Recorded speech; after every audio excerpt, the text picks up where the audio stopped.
បាទសួស្តីបងប្អូនអរគ្នាថ្ងៃនេះផងដែរគឺយើងមានអវ៉ាន់ទៅចូលស្តុកថ្មីមួយគ្រឿងដោយរដងខ្ញុំបង្ហាញបងប្អូនអំពីតែ MacBook ហើយនិង Surface តែថ្ងៃនេះយើងមាន model ខុសពី MacBook ហើយនិង Surface អញ្ចឹងចង់ដឹងតើជាអវ៉ាន់អ្វីយើងទៅបើកប្រអប់មើលទាំងអស់គ្នា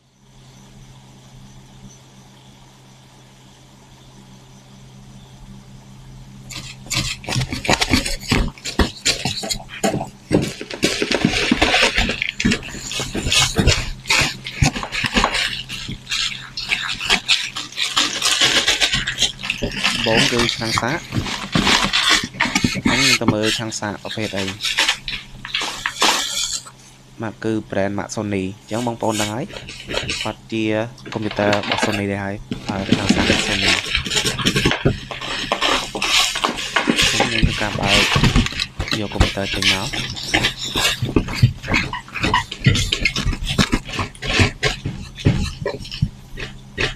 មកកុំព្យូទ័រហ្នឹងគឺ Mac Sony Vaio